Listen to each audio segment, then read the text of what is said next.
On m'entend? Oui, bon matin! Merci d'être avec nous ce matin, notre premier événement en présentiel. On est bien excités, Alexandra aussi, de vous avoir avec nous. Je vais juste commencer par vous présenter un petit peu qu'est-ce qu'est Virage numérique. Peut-être que vous n'êtes pas tous au courant. Donc, en fait, Virage numérique, c'est un service conseil au sein de Québec numérique qui accompagne en fait les entrepreneurs dans leur virage. Changer de slide là. OK. Donc, en fait, notre programme fort actuellement chez Virage, c'est 100% numérique qui s'adresse aux commerçants de la ville de Québec. Donc, en fait, on est là pour les aider à maîtriser leurs outils, à trouver des bonnes solutions là, pour faire croître leur entreprise. On a deux types d'accompagnement. Donc, on a un type plus consultation là, qui permet d'avoir accès à un expert pour environ 5 heures pour un problème plus périodique. Puis, on a le Premium, qui est un programme un petit peu plus long là, qui permet d'avoir plusieurs rencontres avec l'expert pour un total d'environ 20 heures. Puis, dans le cadre de Virage, on organise aussi des événements de formation qui sont généralement en webinaire, mais aujourd'hui, on a la chance de le faire en présentiel. Puis ce matin, on est bien content de recevoir Alexandra pour vous parler de rédaction web. Donc, je vais te laisser te présenter. Cool. Bonjour tout le monde. Est-ce que vous m'entendez bien? Est-ce que le micro fonctionne? Est-ce que tout est... Oui, tout semble bien fonctionner. Pas sûr que mon micro fonctionne?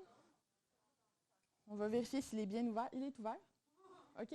Je pense que ça fonctionne. Peut-être que le micro est pour la caméra. Ah! Bon, ben voilà, le micro, il n'est pas pour vous.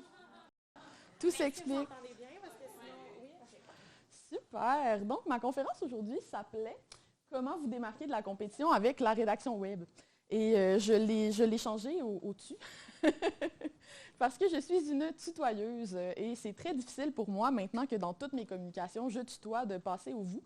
Et là, en révisant mon PowerPoint, je me rendais compte que mettre les choses au « vous », c'était beaucoup de travail et très difficile. Donc, j'ai abandonné. Ça commence comme ça, j'ai abandonné. Et maintenant, c'est comment te démarquer de la compétition avec la rédaction web. J'espère que vous me pardonnez et que tu me pardonnes de te tutoyer. All right. Donc, moi, c'est Alex. J'ai mis autrice en premier parce qu'écrire un livre, c'est long. C'est vraiment souffrant. Genre, c'est difficile. Donc, une fois que tu l'as fait, tu es comme content. Tu sais, hey, je suis autrice, j'ai écrit un livre. Donc, j'ai commencé par ça. Ajoute un zéro aux éditions Saint-Jean, qui est un livre qui s'adresse aux travailleurs autonomes qui chargent à l'heure, ne chargent pas assez cher. Si vous connaissez des gens comme ça, vous leur direz bonjour. Je suis aussi formatrice. Maintenant, j'ai traversé une nouvelle étape cette année. Il y a maintenant plus de 5000 personnes différentes qui ont suivi une de mes formations en ligne, ce qui était vraiment une belle étape pour moi. Et finalement, ouais, merci. Très contente. Et finalement, amatrice numéro 1 des grues. Et c'est très important pour moi d'en parler tout de suite parce que c'est quelque chose qui est très connu sur moi. Et là, qui dans l'audience n'a aucune idée qui je suis? Super. Maintenant, vous allez vous souvenir de moi à tout jamais. Moi, je suis la fille qui aime les grues. Je trouve qu'une grue, c'est élégant. Puis je connais beaucoup trop de faits cocasses et même historiques sur les grues. C'est un problème. Du genre, saviez-vous que les grues, ça existait déjà à l'Antiquité? Genre, les Grecs, pour construire des temples, utilisaient déjà des grues. Même que quand tu joues à Assassin's Creed, tu vois parfois des grues. Et là, à chaque fois, je m'arrête et je dis à mon copain, Marc, regarde, une grue dans le jeu. Et là, je suis toute excitée. Voilà. Mais j'aime beaucoup les grues et j'en parle parce que j'ai pavlové mes clients. J'ai pavlové mes clients qui, maintenant, à toutes les fois qu'ils voient une grue, ont une petite pensée pour moi. Donc, j'espère vous avoir contaminé à votre tour aujourd'hui. Aujourd'hui, on va parler de rédaction web et plus précisément de rédaction persuasive. Et là, bien sûr, j'ai commencé par des définitions. Parce que moi, j'aime ça quand on s'entend tous sur les définitions. Je pense que c'est important. Donc, en premier, c'est quoi de la rédaction web? Ben, j'ai trouvé une belle définition. J'ai pris ça sur le site de l'EQLF, puis ça vient du Grand Dictionnaire terminologique. Puis ça dit un style d'écriture propre au web, proche du multimédia, qui se caractérise par l'hypertexte et l'interactivité, dont le rôle est de maximiser la lisibilité et la perception des informations proposées dans un site web en tenant compte des contraintes d'espace et d'affichage qui y sont attachées. Ça, c'est mon autre personnalité. Mais sans blague, voilà. Aujourd'hui, on va parler un petit peu de rédaction web. Il y a des enjeux de rédaction web qui vont nous intéresser. Mais on va surtout parler de copywriting et de rédaction persuasive. C'est quoi le copywriting? C'est le terme anglophone. À ne pas confondre avec copyright, donc la propriété intellectuelle. Moi, en passant, je n'ai pas étudié en rédaction. Mes études sont en droit. Si bien que quand j'ai commencé à faire de la rédaction persuasive, du copywriting, il y a beaucoup de gens qui pensaient que je faisais de la propriété intellectuelle. Ce qui était un problème pour moi, et c'est là que j'ai commencé à appeler ça de la rédaction persuasive. En fait, j'avais comme un petit problème à être comprise par ma clientèle cible. En français, on va parfois traduire copywriting par conception-rédaction. Moi, j'aime beaucoup moins ce terme-là parce que je trouve qu'en français, on l'associe au monde de la publicité traditionnelle. Quand on pense à un concepteur-rédacteur, on n'imagine pas un rédacteur qui est en train d'écrire pour le web. On imagine le gars dans Mad Men en train de faire une pub pour des cigarettes. C'est ça l'imaginaire qui est rattaché au terme. Et pour cette raison-là, je privilégie rédaction persuasive. Donc, on va voir plusieurs règles aujourd'hui qui entourent la rédaction web et parfois la rédaction persuasive, parfois les deux, ça se croise. On va les regarder une à une, puis on va en discuter. Alors, pour commencer, la première règle, quand tu écris sur le web, parle à ta clientèle et non pas de ton entreprise. Je pense que c'est l'erreur que je vois le plus souvent et celle qui est la plus facile à corriger, en fait. C'est celle où c'est le plus facile de faire autre chose. J'ai pris un texte sur le site web d'une entreprise. J'ai changé le nom, bien sûr, de l'entreprise, juste pour vous donner un exemple du type de rédaction qu'on voit régulièrement sur le web et qui est anti-persuasif, à mon sens, qui fonctionne très peu. Donc ici, l'entreprise nous dit « Chez Super Vélo, nous formons une équipe soudée qui travaille dans le but de définir avec vous les paramètres qui vous feront apprécier votre sport au maximum. » Qu'est-ce que ça veut dire? Je ne sais pas. Et on continue comme ça avec toutes sortes de phrases très vagues. Et j'ai surligné, en fait, dans le texte, toutes les fois où ils ont utilisé le « nous ». Hein, nous, nos clients, nos services, nous formons, nous sommes la référence. Ils parlent beaucoup d'eux. Ils ne sont pas en train de s'adresser à quelqu'un. Et ça, je pense que c'est le premier changement de paradigme, de façon de penser, de mindset, d'orientation, peu importe comment vous appelez ça, mais c'est vraiment la première chose qu'il faut faire quand on écrit pour le web, c'est d'arrêter d'être en mode monologue et de se tourner vers la personne à qui on s'adresse. Rappelez-vous que quand quelqu'un nous lit sur Internet, cette personne-là est ici, derrière son ordinateur, et généralement, il n'y a pas un comité avec cette personne-là en train de nous écouter. On ne s'adresse pas à une foule, on s'adresse à une personne unique. Et ça, je pense que c'est un principe hyper important. Comment on fait pour écrire à une seule personne? J'ai écrit surtout dans des canaux où on cherche de la proximité. L'autre grosse dimension, quand on écrit pour le web, c'est qu'on écrit partout.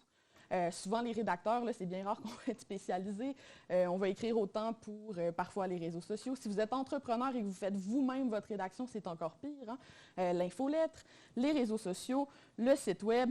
Quand on est dans des canaux comme les réseaux sociaux et l'infolettre, je pense que c'est encore plus important de cibler une seule personne, d'écrire à un individu. Pour ça, on va utiliser un outil qu'on appelle le client idéal. Qui ici est écœuré d'entendre parler du client idéal? À main levée. Ouais, salut, les autres, je vous aime. Mais moi, il faut que je vous raconte la première fois où j'ai fait l'exercice du client idéal. OK, c'est très drôle. C'est une coach du business, genre, qui m'arrive avec ça. Elle me dit là, Alexandra, il faut que tu fasses l'exercice d'imaginer ton client idéal. Puis moi, je suis un peu sceptique dans la vie. Donc, devant cette injonction, je me dis, à quoi ça sert d'inventer un ami imaginaire dans ma business? T'sais? Puis là, elle m'imprime une fiche avec un petit bonhomme sourire au milieu comme ça. Puis là, il y a des questions à répondre sur mon client idéal. Genre, c'est quoi ses valeurs? C'est quoi, où est-ce qu'il habite? Des choses comme ça. T'sais. Puis je me souviens que dans valeurs, j'ai écrit généreuse et intègre. Puis encore à ce jour, je trouve ça hilarant parce que c'est comme tellement, c'est non important. Mais le client idéal, pour moi, il faut le voir beaucoup plus comme un outil qui nous permet de répondre à des questions. Est-ce que je tutoie ou je vous vois? Je vais demander à mon client idéal. Est-ce que cette anecdote-là va être appréciée? Est-ce que je devrais l'inclure dans mon texte? Je me questionne par rapport à mon client idéal. c'est un archétype, une représentation, oui, imaginaire, d'un client parfait, idéal qu'on cherche à cibler. Mais le but, ce n'est pas de juste travailler avec des clients qui sont notre client idéal. L'objectif en rédaction, en tout cas, c'est d'en faire un outil qui permet de répondre à des questions. Et une fois que tu as fait le portrait de ton client idéal, une fois que tu as une idée un peu plus claire, que tu as créé un personnage un peu qui représente l'audience à qui tu t'adresses, mais là, tu peux utiliser la technique du cher Camille. Et chère Camille, Camille, c'est ma cliente idéale. Elle n'a toujours pas changé de nom depuis plus de 5 ans maintenant. On la salue. Mais moi, quand j'écris une infolettre ou quand j'écris un texte pour mes réseaux sociaux, la première ligne, c'est toujours chère Camille. Ça me met dans une posture où je suis en train de m'adresser directement à une personne qui est très tangible, très incarnée dans mon esprit. C'est Camille. Par la suite, j'efface la première ligne de mon texte, mais ça change ma posture en tant que rédactrice. Et je pense que c'est un truc qui peut être extrêmement puissant si en ce moment vos textes ressemblent à ceci. Maintenant, comment est-ce qu'on fait pour briser l'effet de monologue? Comment est-ce qu'on fait pour que nos textes deviennent une conversation un petit peu plus que quelqu'un qui est en train de déclamer ce qu'il dit? Tu sais, en réseautage, ça nous est tous déjà arrivé. Je ne sais pas si vous allez à des événements de réseautage. Moi, oui, et ce n'est pas toujours plaisant. Des fois, c'est plaisant. Mais des fois, tu tombes sur quelqu'un qui ne te demande même pas ce que tu fais dans la vie, puis qui commence à t'expliquer pendant 15 minutes c'est quoi qu'il fait. T'sais. Là, tu essaies de placer un mot, puis c'est impossible parce que la personne fait juste parler d'elle sans interruption. Pour moi, un texte comme celui-là, c'est en plein ça. C'est un monologue ennuyeux qui est analogue, qui ressemble à ce qu'on peut expérimenter en réseautage. Comment est-ce qu'on fait pour briser cet effet-là? Bien, utiliser davantage le tu ou le vous. Donc, quand on révise notre texte, moi, j'aime bien, pour mes clients qui ne sont pas encore habitués, surligner les pronoms. Pour aller voir, est-ce qu'il y a énormément de « je » ou de « nous » ou est-ce qu'il y a davantage de « vous » ou de « tu » selon ce que vous avez choisi dans le texte. Déjà, ça donne une indication qu'on est en train de s'adresser à quelqu'un plutôt que de parler de soi. Et bon, il y a toutes sortes d'autres trucs qu'on peut faire, mais un qui est très facile à commencer à faire maintenant, insérer des questions rhétoriques dans nos textes. Les gens vont répondre dans leur tête, on vient anticiper un petit peu les questions qui se posent et ça permet déjà d'aller créer ce rythme-là qui se rapproche un petit peu plus du dialogue. Ça, c'est la première règle, OK? Écrire à quelqu'un, écrire pour quelqu'un plutôt que de parler de soi.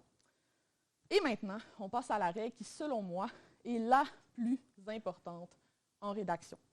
La plus importante de toutes, c'est celle que je veux que vous reteniez de l'atelier d'aujourd'hui. Je la place en deuxième parce que vous êtes bien réveillés. OK? Écris comme un humain, pas comme une entreprise. Et là, j'ai une histoire à vous raconter. Je marchais un peu pendant mon histoire. C'était drôle parce que tantôt, j'entendais une conversation que des gens avaient dans la salle sur le fait d'être capable de se souvenir des visages ou des noms. Puis là, je me disais, oh shit! Je ne fais pas partie de ce club-là, moi, des gens qui sont capables de reconnaître les visages. Je suis atteinte d'un trouble de reconnaissance faciale. En fait, ça s'appelle la prosopagnosie. Je vous l'ai écrit au tableau parce que c'est vraiment un mot qui vaut cher au Scrabble. Fait qu'on ne sait jamais. Mais du grec ancien prosopone qui veut dire visage et du français moderne agnosie. Donc, je suis incapable de reconnaître les visages. En anglais, on dit face blindness. C'est tellement moins compliqué. C'est citer des visages. Genre. Mais ça me crée... ça me cause toutes sortes de conversations intéressantes, mais aussi de quiproquos et de situations un peu malaisantes et gênantes. Surtout maintenant que beaucoup de gens dans mon milieu me reconnaissent. Puis là, je ne sais jamais, tu sais, est-ce que je suis censée reconnaître cette personne-là ou pas? Et ce qu'il faut comprendre sur la prosopagnosie, c'est que ce n'est pas quelque chose qui est discriminatoire. C'est-à-dire que moi, tous les visages sont égaux aux yeux de mon cerveau et tous les visages se ressemblent. Okay?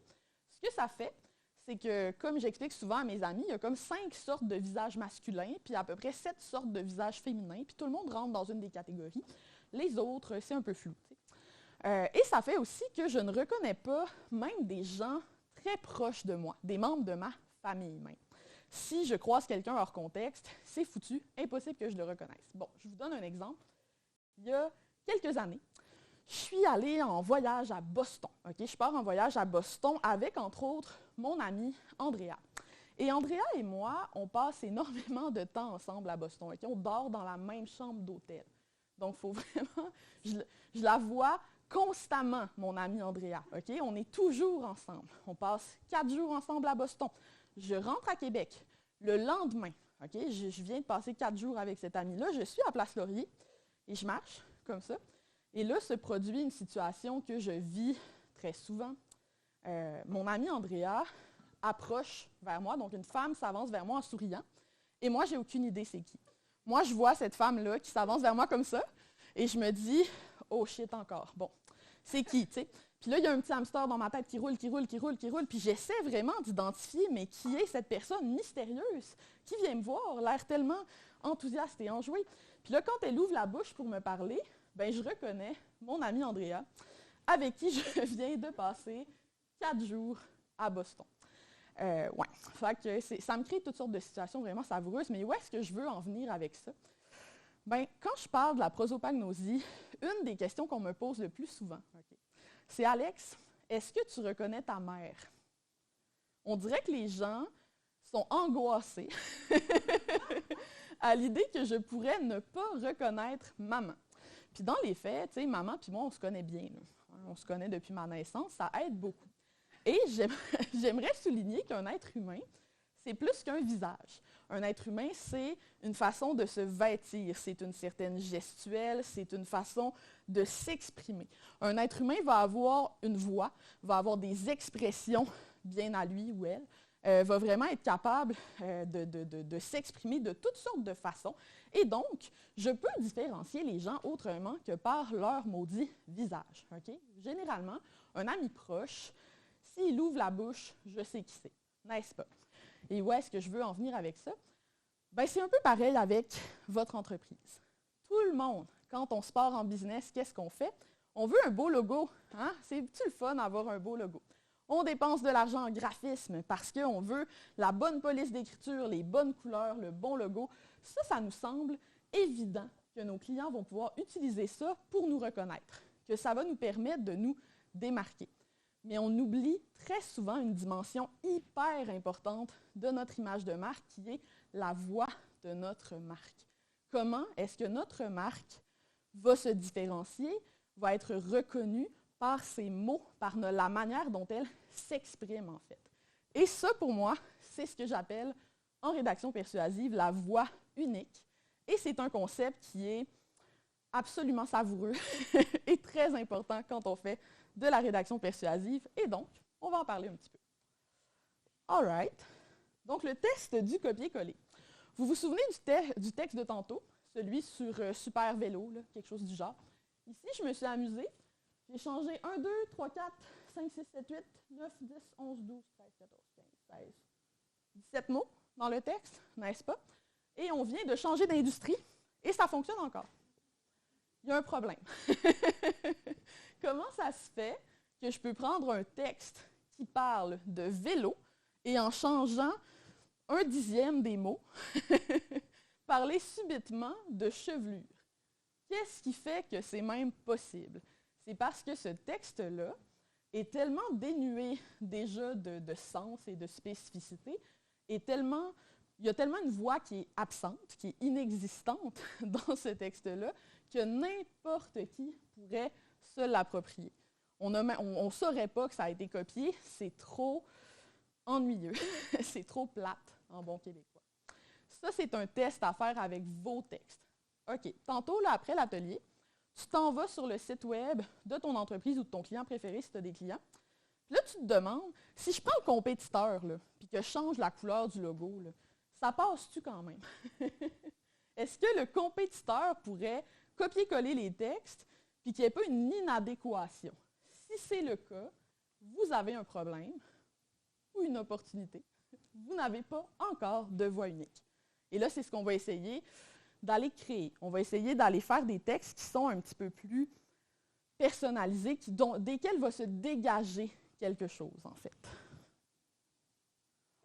Comment est-ce qu'on fait ça? Comment est-ce qu'on crée une voix unique? Comment est-ce qu'on réfléchit une voix unique? Comment est-ce qu'on analyse une voix unique? Moi, avec les années, à force d'enseigner, puis aussi de travailler avec des clients, j'ai fini par créer ces 4 axes-là. Ça, ce sont les axes que je vais utiliser avec mes clients pour déterminer quelle direction on veut prendre avec leur voie unique. Et là, je vous présente tranquillement chacun de mes axes. Okay? Vous allez voir, ce n'est pas bien compliqué. Déjà, il y a l'axe sérieuse ou drôle.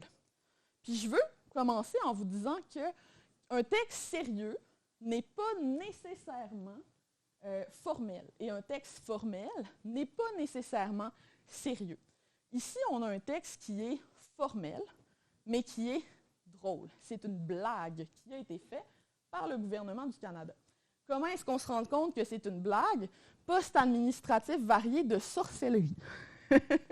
C'est une campagne qui a été faite en 2019 pour essayer d'attirer plus d'étudiants, de jeunes, au gouvernement fédéral. Donc, ils avaient différentes fiches comme ça d'emploi qui faisaient vraiment des références un peu drôles à toutes sortes de personnages. Et ça permettait en fait d'attirer des talents un peu plus jeunes que ce dont ils avaient l'habitude désormais. Le texte en tant que tel est très formel, très révérencieux. Il n'y a rien de créatif ou d'amical dans la façon dont les mots sont utilisés, dans la manière dont c'est formulé, mais l'humour est très présent quand même. Donc, c'est vraiment important de différencier les deux. On peut parler d'un sujet sérieux, n'est-ce pas, mais de manière décontractée, donc par exemple tutoyer, utiliser des emojis, etc., etc., ou on peut parler de manière très formelle d'un sujet tout en insérant une dimension comique. Ça ne se chevauche pas nécessairement, même si c'est souvent le cas. Décontracté, ce n'est pas non plus drôle, donc on peut aborder des sujets sérieux avec une voix plutôt décontractée. Ici, j'ai un autre exemple d'une entrepreneur que j'adore, l'avocate Isabelle Hamel-Hébert. Okay? Son entreprise s'appelle Article 23. L'article 23 dans le Code civil, c'est l'article qui permet de se représenter seul. Et Isabelle va accompagner des gens qui n'ont pas accès à l'aide juridique, mais qui n'ont pas nécessairement les moyens de se payer un avocat. Donc, c'est super intéressant. Et elle va les aider à se représenter seuls.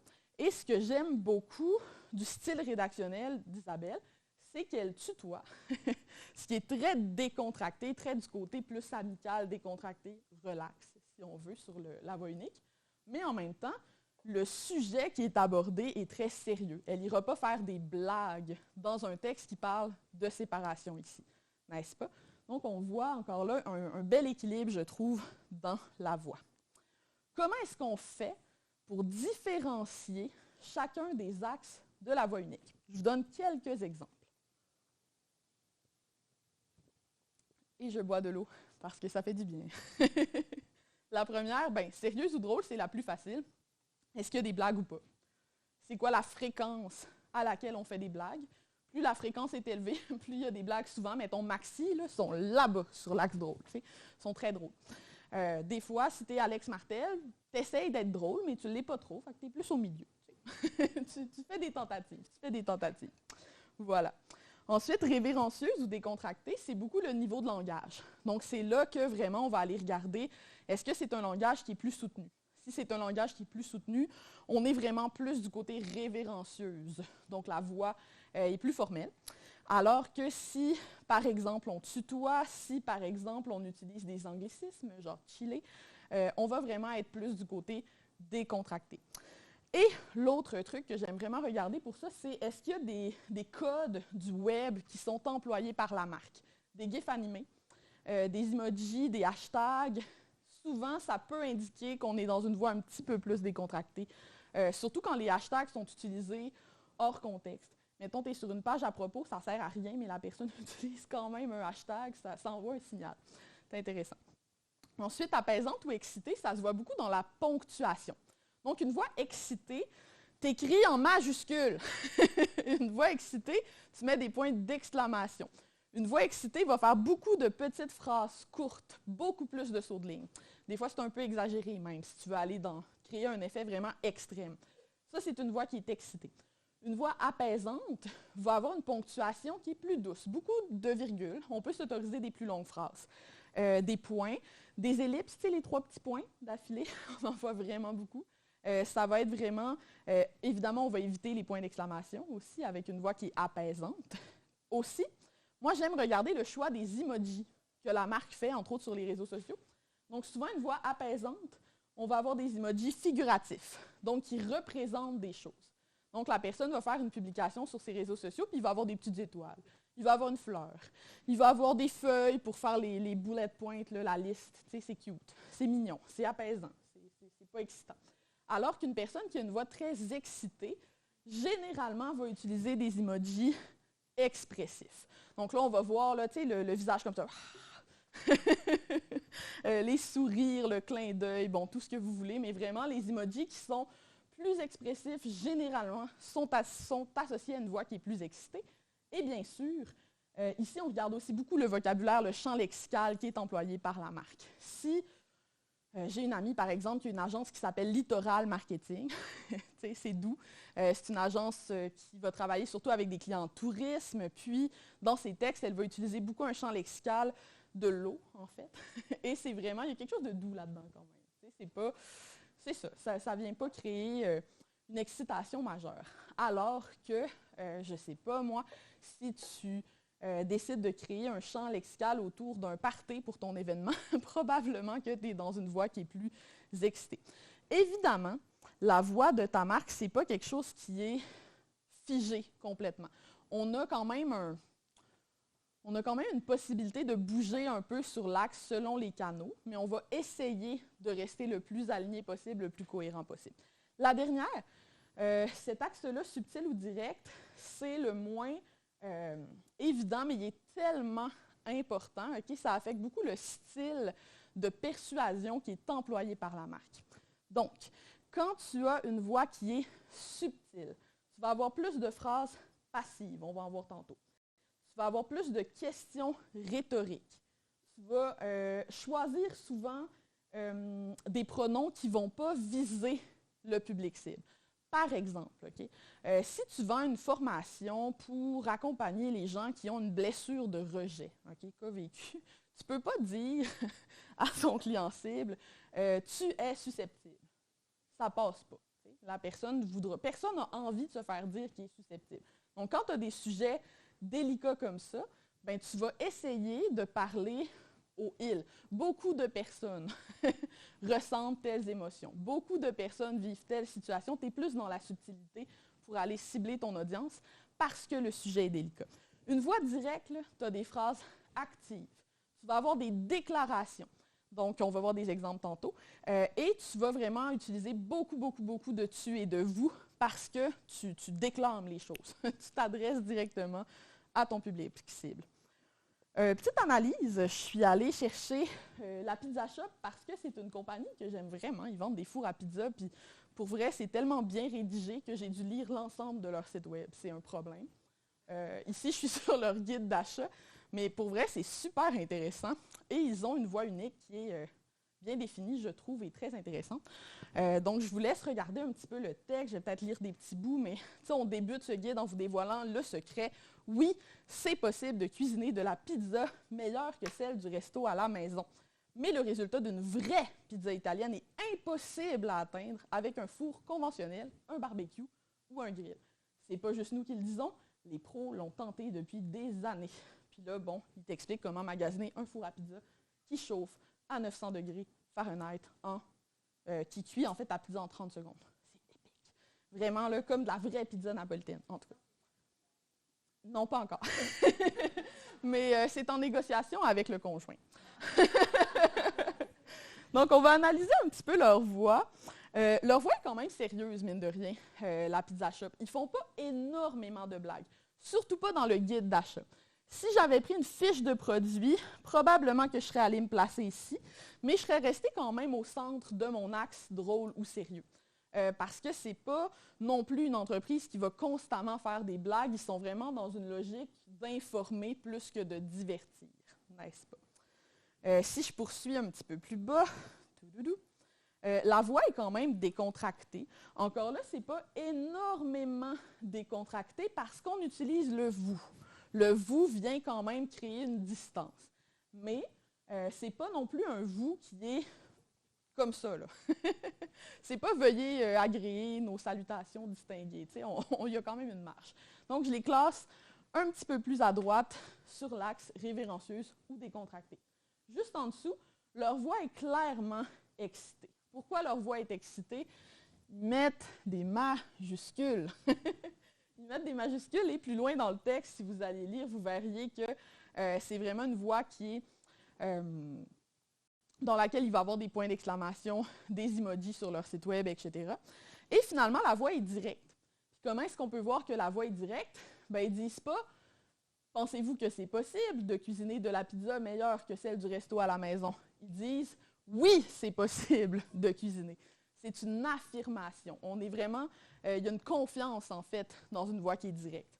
Même quand ils disent « Mais le résultat d'une vraie pizza est impossible. » C'est pas genre « Peut-être que tu peux faire une bonne pizza chez vous. » C'est impossible que ta pizza soit aussi bonne qu'au resto si tu la fais chez toi.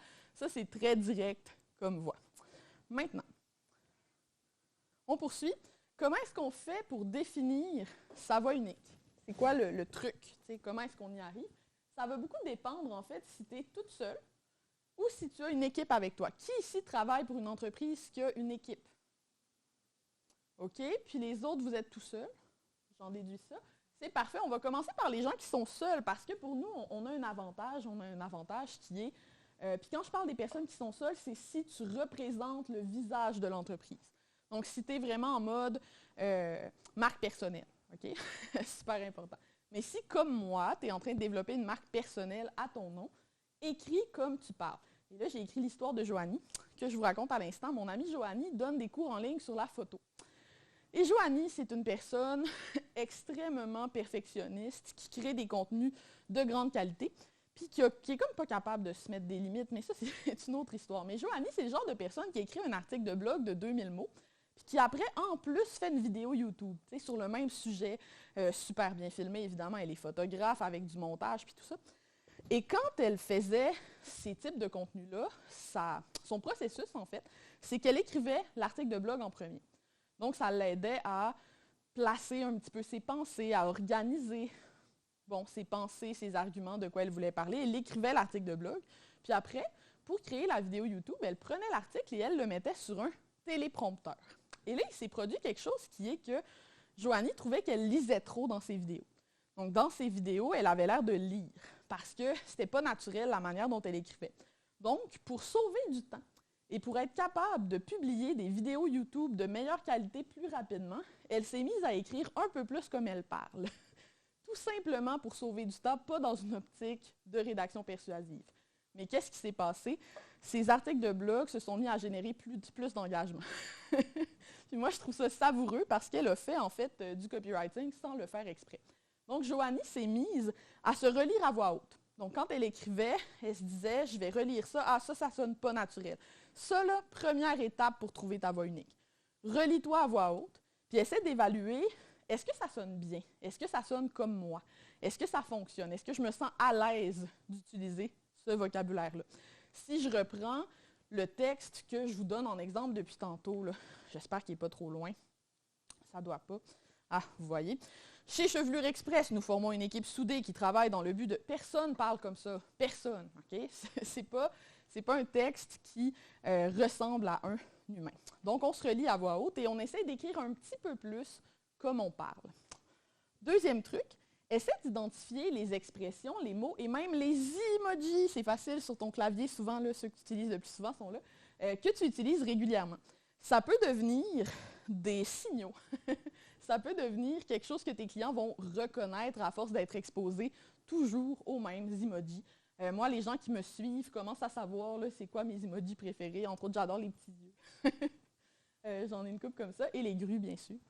Mais voilà, super important. Et pour cette étape-là, c'est bien de demander à des amis proches. Donc, vos proches, souvent, vont reconnaître des tics de langage, des expressions que vous n'avez pas remarquées. Donc, je vous le conseille fortement. Pour le tutoiement, vouvoiement, quand tu es tout seul, c'est facile. C'est quoi qui est le plus naturel pour toi? Si... Quand tu tutoies, OK, tu es mal à l'aise, tu vas sonner comme une pub du gouvernement pour les ados. Ouais, tout le monde a la même réaction. Tu sais, quand tu es ado, attention, ne fais pas telle affaire, puis là, tu te sens super infantilisé, tu es comme, oh mon Dieu, c'est horrible. Ben voilà, c'est ça un tu qui est désaligné avec l'émetteur. Il faut vraiment que quand on tutoie, ce soit assumé et qu'on soit à l'aise de le faire. Donc, si tu n'es pas à l'aise de tutoyer, tu peux faire comme la pizza shop, c'est-à-dire un vous qui est le fun. Et pas un tu qui est forcé pour essayer de forcer une proximité qui n'est pas naturelle pour toi. Donc, le tu et le vous, quand tu es seul, c'est plutôt facile, je trouve. Et finalement, réfléchis à la cohérence entre ton image de marque et ta voix. Okay? Des fois, ça peut être super intéressant de faire des contrastes, c'est-à-dire d'avoir une image de marque peut-être un petit peu plus luxueuse, par exemple, mais une voix qui est drôle, qui est plus relâchée, qui est plus décontractée, qui est plus calme. Ou au contraire, tu veux que ce soit aligné. Les deux, ça peut être bon, mais c'est vraiment bien, je trouve, de réfléchir les deux ensemble. Peut-être t'asseoir avec ton graphiste ou la personne qui t'a aidé à faire ton image de marque. C'est vraiment important parce que ça fait partie du même prisme de ton image de marque, ta voix de marque. Dans le cas d'une équipe, invite à la table là où les personnes responsables de ton image de marque, donc les fameux graphistes ou l'agence que tu as engagée, peu importe, idéalement, essaie de les impliquer dans le processus de définition de la voix parce que ça va ensemble, ça fait partie d'un tout. Décidez en équipe quel genre de personnalité vous aimeriez donner à l'entreprise. Sûrement que quand vous avez fait votre branding, donc votre image de marque, vous avez déjà réfléchi à ces choses-là. Vous vous êtes demandé qu'est-ce qu'on veut qui se dégage de nos couleurs, de notre logo. Est-ce que c'est aligné avec ce qui se dégage de vos mots en ce moment ou pas? Ensuite, utilisez les axes de la voix unique pour déterminer où se situe votre voix de marque en ce moment et dans quelle direction vous voulez aller. Et là, c'est important de regarder l'écart. C'est quoi l'écart entre où vous êtes et où est-ce que vous voulez vous diriger? Si, par exemple, vous avez une voix qui est super révérencieuse, donc vraiment à gauche, et que vous voulez aller ici, le plus décontracté possible, ça va prendre du temps. C'est quelque chose qu'on va faire progressivement. On va amener la marque par là. Mais moi, en tout cas, je trouve que ça peut déstabiliser un petit peu votre clientèle de le faire one shot, puis vraiment d'aller all-in dès le départ. On s'en va, let's go. Maintenant, on tutoie tout le monde, on utilise plein d'anglicismes comme je viens de le faire, et on s'amuse. Voilà. Donc, faites attention. Et finalement, réfléchissez en groupe aux expressions, les mots, les emojis qui vont être associés à votre marque. L'autre truc que je voulais mentionner, c'est que c'est possible de choisir un humain pour donner un visage à l'entreprise dans certains canaux. Par exemple, sur LinkedIn, plutôt que de publier sur la page de l'entreprise, des fois, c'est mieux de créer une marque personnelle au dirigeant ou à la dirigeante. Parfois, par courriel, de plus en plus, surtout en anglais, on va voir des cas comme ceux-là. Donc ici, c'est Walling, qui est un petit site web pour brainstormer et organiser des idées, c'est vraiment cool. Mais Sophia de Walling, Laura de Microsoft. On voit de plus en plus cette forme-là où on choisit de nommer l'humain qui écrit au nom de la compagnie dans les courriels. Et ça, pourquoi ils font ça? Bien, parce que c'est un bon moyen après d'écrire à une seule personne d'une manière qui est confortable, en fait. Comme si un humain écrivait une lettre à un autre humain, plutôt que d'envoyer une infolettre qui est en fait une infopub. Ça peut être vraiment une belle solution pour les marques qui ont plusieurs employés, d'aller créer une connexion un petit peu plus directe, d'aller humaniser un petit peu ce canal-là, en tout cas. Voilà. Maintenant, ma règle numéro 3, celle qui est souvent peu appréciée des personnes créatives. Pas de compréhension, pas de persuasion. C'est cool, là, les jeux de mots, là. Mais si personne ne comprend ton jeu de mots, tu viens de perdre une opportunité de communiquer quelque chose. Puis ça reste ça le plus important. Laisse la poésie aux poètes. Laisse les jeux de mots aux humoristes. Évite le jargon dans ton vocabulaire. C'est quoi du jargon? C'est comme quand je vous racontais tantôt que quand je disais copywriting, personne ne comprenait ce que je faisais. C'est parce que vu ma cible, c'était du jargon. Il fallait que je simplifie pour quelque chose qui allait être compris par les gens. Évite les temps verbaux complexes. Ça, je le vois tout le temps. Hey, comment ça que ta page à propos est écrite au passé simple et à l'imparfait? Qu'est-ce qui s'est passé? Qu'est-ce qui s'est passé? Tu n'es pas dans ton cours de français au cégep, là. T'es pas en train d'écrire là, une analyse littéraire. Tu es en train d'écrire ta page à propos. Essayez d'utiliser des temps verbaux qu'on utilise à l'oral, donc plus composés. Et même quand c'est possible, écrivez au présent. Faites attention aux mots répétés inutilement. On va avoir un bel exemple de ça tantôt. Privilégie les phrases courtes et les petits paragraphes plaisants à lire. Puis les listes pour briser la monotonie. Pourquoi? Parce que les gens vont lire vos textes comme ceci. On est sur le web, les gens lisent sur la bolle, sur leur cellulaire. Bon, pas nécessairement sur la bolle, mais quand même, les gens lisent sur un écran qui est étroit. Ça fait que quand tu fais un texte qui n'a pas de saut de ligne, c'est illisible, c'est horrible. D'un point de vue expérience utilisateur, c'est juste terrifiant. Tu regardes ça, là, puis ton cerveau, il se dit « Ah, oh, ça ne me tente pas ». Et ton cerveau abandonne. Surtout dans le contexte des réseaux sociaux où l'attention de tes clients n'est pas gagnée. Tu es parmi tant d'autres. Tu dois capter, tu dois accrocher l'attention des gens. Imagine si quelqu'un tombe sur un texte comme ça. Impossible qu'il soit lu. C'est super important, les sauts de ligne. Puis les gens qui n'aiment pas les sauts de ligne, souvent, c'est parce qu'ils ont l'habitude d'autres médiums. Par exemple, ils ont écrit un livre. Par exemple, ils ont écrit des dissertations, tout ça qui sont lus sur papier, qui sont lus dans des contextes différents. Mais vraiment, quand on écrit pour le web, même une infolettre, ça va être lu sur un cellulaire. Il faut tenir compte de ceci. Et qu'est-ce que je vous conseille? Si, mettons, qui ici fait des longues phrases? Moi, c'est mon réflexe. Moi, mes premières phrases sont tout le temps longues, c'est horrible. J'ai étudié en droit. En fait, je devrais demander, qui ici a un bac? Maîtrise. Ah, c'est pire, vous autres. Mais, tu sais, à l'université, on défait plein de bonnes habitudes de communication, en fait. On nous habitue à des formules qui sont longues et on nous fait croire que c'est une bonne chose. On nous fait croire que tu as donc l'air intelligent si tu utilises le plus de marqueurs de relation possible dans un texte. On te fait faire des introductions, sujet amené, sujet posé, sujet divisé. C'est vraiment souffrant pour un lecteur, surtout sur un cellulaire. Et le plus important, je pense, c'est de, quand on fait du copywriting, c'est de désapprendre ces réflexes d'école-là. Un bon truc, prends ton éditeur de texte, OK, et rapetisse-le pour qu'il soit super étroit. Moi, j'écris tout le temps comme ça. Mes amis me trouvent bizarre, mais c'est que ça me donne une meilleure impression du contexte réel dans lequel les gens vont lire mes textes, en fait. C'est la même chose quand tu fais une page web. Souvent, le graphiste qui va intégrer, il va faire une version, oui, pleine page pour l'ordinateur, mais il y a plein de gens qui vont la lire sur mobile. Donc, moi, j'aime vraiment écrire étroit pour savoir comment mon texte va être vu par les gens. Regardez celui-là, comment c'est trop long, là. Au secours. Bon, comment est-ce qu'on fait ça? Bien là, j'ai fait un exemple super simple. Ici, j'ai changé le nom de l'événement, mais c'est une vraie page web. L'événement Super Entreprise Web, il ne s'appelait pas comme ça, sera le rendez-vous annuel des propriétaires d'entreprises qui désirent apprendre comment attirer plus de trafic, plus de prospects et vendre leurs produits et services en ligne. Changement super simple. On est au présent.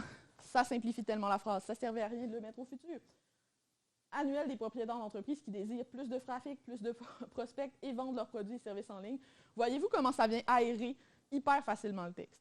Ça change complètement notre manière de le lire et j'ai pratiquement rien changé. Ça, là, je le vois tout le temps. Vous allez apprendre. Comment? Le cerveau voit ça, lassitude immédiate. Qu'est-ce qu'on fait? On prend le comment, on le met ici. Vous allez apprendre comment. Choisir, créer, bâtir, convertir. Chaque point commence par un verbe fort. Ça, c'est le fun. Ça, c'est un petit changement que vous pouvez faire vraiment rapidement dans vos fiches de produits. Quand vous énumérez des choses, vraiment souvent, on va avoir ce réflexe-là. Et c'est triste, en fait, parce qu'on pourrait mettre de l'avant des mots beaucoup plus intéressants en début de liste. Et voilà. Maintenant, 4e truc, encore réveillé, tout le monde est prêt? Donne des détails croustillants. Les généralités, c'est plate. Ça persuade personne. Quand on rédige pour le web, il faut privilégier des exemples spécifiques. Puis ça, c'est difficile à faire comprendre à mes clients, en tout cas, puis aux gens qui étudient dans mes formations en ligne. On dirait que les gens, ils ont peur de s'aliéner une partie de leur audience s'ils parlent de quelque chose qui est plus spécifique. Mais quand tu fais quelque chose de général, bien, ton texte, il ressemble à ça. C'est important d'aller dans le spécifique pour que le texte soit convaincant et ait l'air vrai. Bon, je vous donne un exemple. Les affirmations génériques du genre « Nous offrons un excellent service client ». Qui lit ça et se dit « Ah oui, Je vais faire affaire avec cette entreprise parce que clairement, ils offrent un excellent service client. C'est écrit sur leur page d'accueil. Non. Il n'y a pas un humain qui lit ça et qui est convaincu. Pas un. Regarde ce qui arrive quand on ajoute de la spécificité. Là, je l'ai mis au-dessus, mais ça pourrait être au bout. Tu as un problème, appelle-nous. On est disponible de 8 à 16 heures tous les jours et on répond en moins de 15 minutes, garantie sans votre appel est important pour nous et sans musique d'ascenseur. C'est beaucoup plus long, c'est plus spécifique, on y croit davantage. C'est plus crédible. Donc ça peut être super intéressant d'aller réviser vos pages et vous demander quand est-ce que j'utilise une phrase toute faite comme ça, comment est-ce que je peux faire pour la rendre hyper spécifique et donc plus persuasive. Ah, les détails sensoriels. Ça, là, c'est vraiment intéressant parce qu'il y a des études là-dessus. Quand tu lis un livre, un roman, puis qu'il arrive quelque chose au personnage, par exemple, le personnage, il se blesse, bien, la même section dans ton cerveau va s'activer que si je te pinçais, si tu ressentais une réelle douleur. Okay? C'est vraiment intéressant. Mais pour que cet effet-là se produise, bien, il faut que l'émotion, la sensation soit réaliste. T'sais, à un moment donné, il faut qu'on aille chercher l'empathie de la personne. Si tu fais juste me dire « Vous ressentez de la fatigue, on peut vous aider », je ne vais pas me sentir fatiguée. Si tu me dis « Vous vous surprenez à bâiller devant vos proches, vos yeux se ferment parfois tout seuls au bureau, il vous arrive de piquer des clous, on peut vous aider ». Là, je me sens piquer des clous.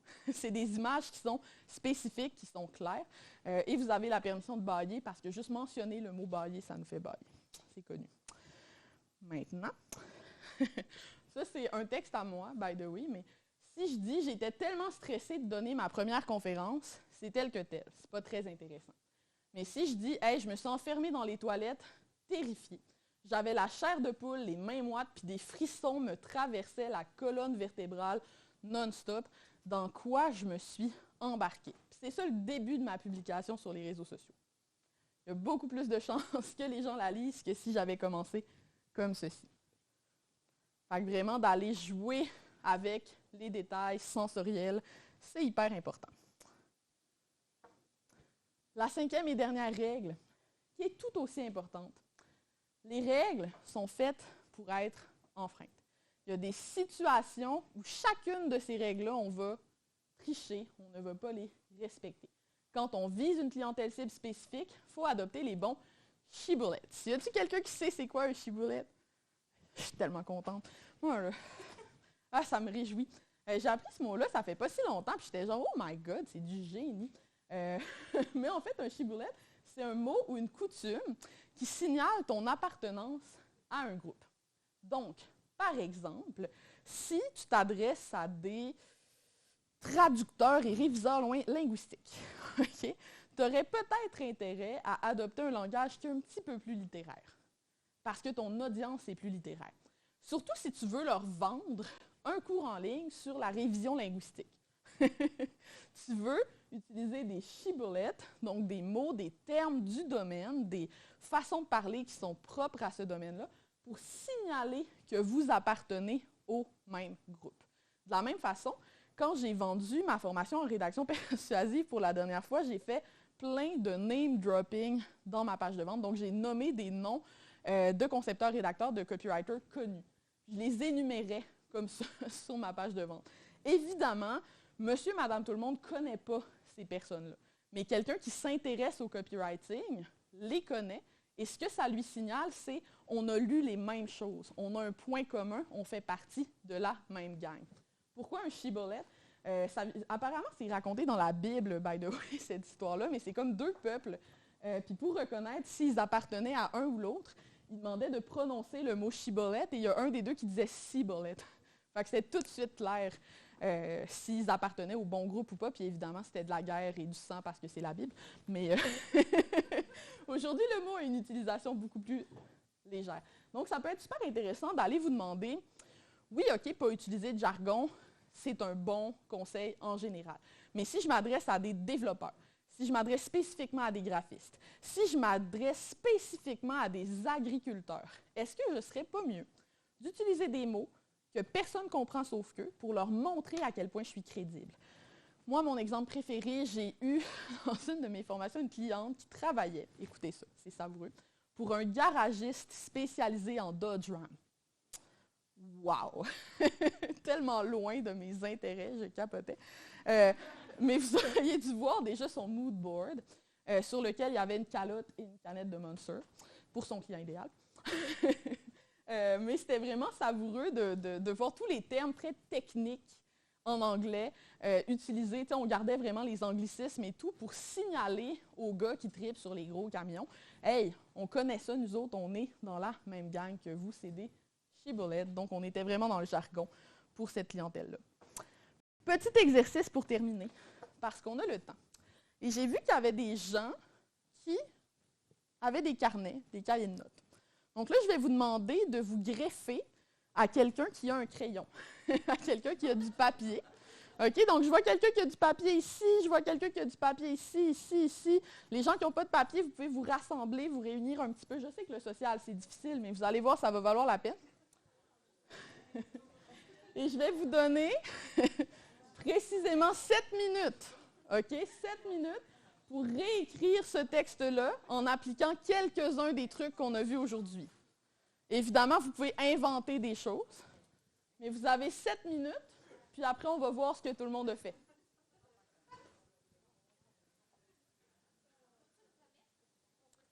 C'est terminé, je vais reprendre l'attention. Doudou. Bon? Pas tant facile, hein? Ben oui, vous aviez une petite difficulté supplémentaire avec le chrono, avec le fait que vous ne connaissez rien dans cette entreprise fictive, mais je suis certaine que vous l'avez amélioré. C'est difficile de faire pire, n'est-ce pas? Donc, j'ai hâte de vous entendre. Qui aimerait nous lire peut-être son texte pour qu'on voit un petit peu qu'est-ce que vous avez transformé? C'est quoi ton nom? Vanessa, vas-y, je t'écoute. Ah oui, c'est vrai, le cube. OK, je lance pas très bien, mais je vais faire de mon mieux. Ça va? On m'entend? Il faut dire qu'on connaît pas le vélo. On n'est pas des passionnés de vélo ici, mais on a fait de notre mieux. Donc, on a dit, quand tu franchis la porte de notre boutique, sois sûr de rencontrer une gang de tripeux de basic. On ne porte peut-être pas de cuissard à tous les jours, mais on te garantit qu'une chaîne déraillée, des pneus crevés, un guidon désalignés, on a déjà réparé ça. Wow! Good job! Vous allez le passer au prochain, Okay. Comme ça, j'aurai pas le poids de lancer le dé. C'est bon, ça je vais faire de repose mon sur mieux. tes épaules maintenant, Vanessa. Prochaine personne? Courageuse? Peux-tu le faire? Ouais, vas-y. Oui, OK.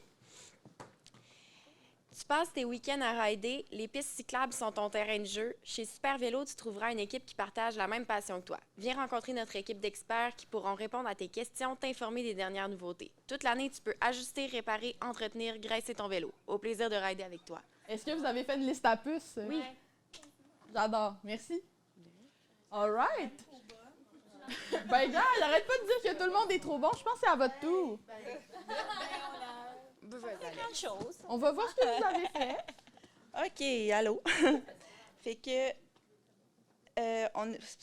bon, tu es passionné de vélo, rencontre notre équipe qui partage avec toi cette passion, mais là, on voulait changer de mot. Voici ce que nous t'offrons. Tu as des problèmes mécaniques, on s'en occupe. Les nouvelles tendances, on les connaît. Puis là, ben, on avait arrêté. Vous étiez rendu Ouais, là. c'est ça, C'est puis parfait. Un petit dernier, une petite dernière, brave. Peut-être un homme? Ben oui. C'est quoi ton nom? Je savais que ça semblait Michel. Michel. Moi, j'en ai fait du vélo, par exemple. Ah! En plus, on a un vrai client idéal ici avec Oui, nous. mais les dames en avant de moi, ils étaient bonnes, je trouve. Mais moi, je suis allé avec des questions. Amateur de vélo, à l'affût des nouveautés, hésitant à confier ton vélo à n'importe qui, ça, je le sais, personne ne touche à mon vélo. Ça tombe bien, nos experts sont là pour te conseiller et prendre soin de ton vélo.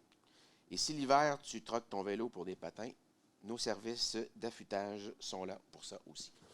C'est super. J'aime beaucoup le petit détail. C'est vraiment bon. Oui, c'est vraiment bon. T'as anticipé une objection. C'est super. Je suis vraiment contente. All right. Oui? Ça prend le Ah, tu cube veux pour le les micro, questions. Sinon, on vous entendra pas sur... Non, je voulais partir avec, je le trouve beau. Attention. Quand on rédige pour les web, on a comme la tendance à poser des questions. Donc, Oui. tu as besoin de quelque chose, tu es passionné de quelque chose, blablabla. Est-ce que c'est recommandé d'utiliser souvent ce type de choses? Parce que parfois, quand je rédige, je me demande, est-ce que c'est beaucoup trop de questions? Est-ce que je devrais les faire autrement? Mais comment approcher la cible si on ne pose pas de questions? Je pense que la question, c'est une chose qui attire l'attention des gens, mais quand on l'utilise beaucoup, c'est comme... En fait, tu as mis le doigt dessus. C'est une réponse qui est vraiment nuancée, en fait. En copywriting, en rédaction persuasive, on va beaucoup s'intéresser à un concept qu'on appelle le niveau de sophistication du marché. Le niveau de sophistication du marché, c'est à quel point est-ce que les méthodes, à quel point est-ce qu'il y a de la compétition d'abord, à quel point est-ce que dans ce marché-là, les gens ont déjà investi le web. Est-ce qu'il y a beaucoup de tes compétiteurs qui créent du contenu déjà ou pas? OK? S'il y en a énormément, comme moi, par exemple, je suis en marketing. En marketing, tout le monde crée du contenu. On a toutes des infolettres, il y a plein de gens qui vendent des formations en ligne. C'est un marché qui est hyper sophistiqué. Quand un marché est hyper sophistiqué, il y a une fatigue qui peut s'installer face à certaines méthodes. Et ça, c'en est une. Moi, j'appelle ça « commencer ta page de vente ou ta publication » comme un interrogatoire d'avocat. Là. Mais, tu sais, vous sentez comme si vous ressentez ça, vous, hey, plus capable. Parce que je suis dans un marché sophistiqué où je vois souvent cette méthode-là. Et comme ma clientèle voit souvent cette méthode-là, moi, je préfère d'autres accroches. Une accroche comme on a vu tantôt, par exemple, où tu commences dans le vif du sujet. Moi, j'aime beaucoup aussi jouer sur la dissonance cognitive dans mes approches. Je vais commencer avec, en bouleversant une croyance. Okay? Par exemple, si je m'adresse à des gens qui ne me connaissent pas du tout, je pourrais commencer une publication en disant c'est chargé à l'heure, c'est jambon. Moi, j'utilise tout le temps jambon. Mais si tu charges à l'heure puis que tu as la croyance que c'est une bonne chose à faire, ça va venir attirer ton attention. Tu vas vouloir comprendre pourquoi est-ce que je suis en train de dire le contraire de ce que tu penses. Si, par contre, j'écrivais ça dans mon infolettre, bien là, je dirais chargé à l'heure, dans le fond, c'est vraiment cool. Parce que mon public cible sait que je suis anti-taux horaire et va se demander, bien, coudonc, pourquoi Alex dit ça? Ça va capter l'attention. Fait que c'est super important de considérer ce contexte-là quand on fait ces choix-là. Et c'est vrai que les espèces de petites questions rhétoriques de départ, c'est vu et revu. Puis si vous êtes dans des niches sophistiquées, genre la santé, santé, fitness, finance, marketing, ce genre d'industrie-là, c'est peut-être pas la meilleure solution parce que tous vos compétiteurs le font déjà. Par contre, si tu vends à des amateurs de Dodge Ram, probablement que tu n'as pas à te casser la tête à trouver quelque chose de plus original. Parce que ça va fonctionner, tu n'es pas dans un marché qui est sophistiqué. Puis ça, c'est super important parce que les gens en marketing, on a tendance à exagérer les choses. On complexifie les choses inutilement parce qu'on considère notre propre marché du marketing qui est hyper sophistiqué au lieu de tenir compte du marché du client, qui, lui, peut être très peu sophistiqué, c'est-à-dire surtout les domaines traditionnels, là, les avocats, les comptables, tout ça, des techniques de copywriting très de base, en fait, très débutantes, vont fonctionner au bout parce que les avocats s'expriment vraiment mal sur le web en ce moment. Voilà. C'est ma réponse. J'espère que ça répond à ta question. D'ailleurs, on serait pas mal rendu là à la période de questions, à moins que, et là, c'est une suggestion que je vous fais. Okay? Je ne peux pas vous forcer à accepter ça. Mais moi, j'ai un petit plugin dans Google Chrome qui s'appelle Edit Anything, que j'utilise pour aller modifier des textes sur des pages web. Et je me disais que si on a une personne brave ici qui a envie de sacrifier son site web pour l'exemple, on pourrait aller l'analyser et voir s'il y a des choses à améliorer pendant 5-6 minutes. Pas très longtemps, mais juste pour avoir du plaisir, puis que je vous montre un peu comment est-ce qu'on retravaille un texte qui est déjà existant. Fait que c'est une chose que je vous propose. Si quelqu'un se sent brave, on le fait. Sinon, ben tant pis, on aura passé par-dessus cette occasion de voir un vrai texte. Du courage! Youpi! Là, vous voyez que je joue à Crusader Kings. Je vous le recommande, c'est très drôle. Ah, c'est hilarant comme jeu, là, pour vrai. Ça fait ressortir la psychopathe en moi. Voilà. Toudoudou. Et c'est quoi ton site web et quel est ton nom? Julie? Comment tu l'écris?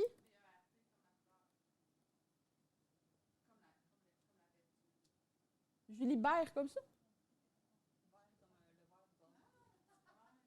Julie Vert? Non, mon nom, c'est Julie, mais l'entreprise, c'est Vert Métal. OK, fait que là, je cherche Vert Métal. Hey, là, je t'ai mêlée, là. Je trouvais que tu avais un site web bizarre. Fait que vertmetal.com? Oui. Ah, pas compliqué. Comme ça. On est dessus, là, c'est ça? Ben, je pense que c'est le projecteur. Là, je suis sur la page d'accueil. OK, super. Je vais juste zoomer un peu. Je pense que c'est le projecteur qui nous... Ah, ça fait du bien, hein? Super. Donc, fabricant et détaillant horticole éco-responsable pour une horticulture plus verte. Visitez notre boutique à l'Ancienne Lorette. Mes beaux-parents habitent à l'Ancienne Lorette. Pour discuter de notre offre de produits éco-responsables et de nos services de réalisation sur mesure. OK. Déjà, là, je vois quelque chose qu'on pourrait améliorer. Donc, on va aller chercher ceci. Pour discuter de notre offre. Tu sais, quand est-ce que je me lève un matin et que je me dis, moi, aujourd'hui, ce que j'ai vraiment envie de faire, c'est d'aller discuter d'une offre. C'est pas assez concret comme bénéfice. Fait qu'au lieu de mettre l'emphase sur la discussion, moi, je mettrais l'emphase sur c'est quoi le bénéfice pour le client d'avoir cette discussion-là. Qu'est-ce que ça peut avoir comme conséquence, comme bénéfice dans l'entreprise. Pour ça, moi, j'utilise une technique que j'aime beaucoup. En anglais, on dit le « so what ». En français, moi, j'aime appeler ça la technique du « WEPI ». Mais c'est de se dire, par exemple, on va vous présenter notre offre de produits éco-responsables et nos services de réalisation sur mesure. WEPI. Ça va changer quoi dans la vie de ton client? Fait que là, on répond à cette question-là. Vite comme ça, qu'est-ce que ça donne d'aller jaser de produits éco-responsables et nos services? Déjà, il y a deux affaires ici, là. On va prendre les services de réalisation sur mesure parce que je trouve que s'adresser aux deux, c'est deux clientèles différentes puis ça va nous rendre la vie plus difficile. Fait que, c'est quoi les services de réalisation sur mesure? Vite. Oui, c'est une question que je te pose. Ah, prends le cube. Il ne faut pas oublier le cube. Merci. Merci. Donc, on fabrique des accessoires horticoles, mais on fait le sur-mesure, c'est beaucoup des grosses choses comme en aménagement paysager en métal. OK. Puis, donc voilà, c'est ça. Fait que le client qui arrive à la boutique puis qui a un projet extérieur, ben on en jase. Puis même j'ai mis discuter parce que c'est beaucoup ça à la boutique, là. C'est très minimaliste et décroissant, tu sais... réduction de la consommation. Fait que quand tu viens t'acheter un produit, il y a des chances que des fois, je t'ostine que tu n'en as pas de besoin. C'est vraiment ça. C'est une boutique horticole éco-responsable, donc il y a la portion minimaliste qui vient avec. Fait que c'est ça le jaser, discuter que je mets souvent dans mes publis. Voilà.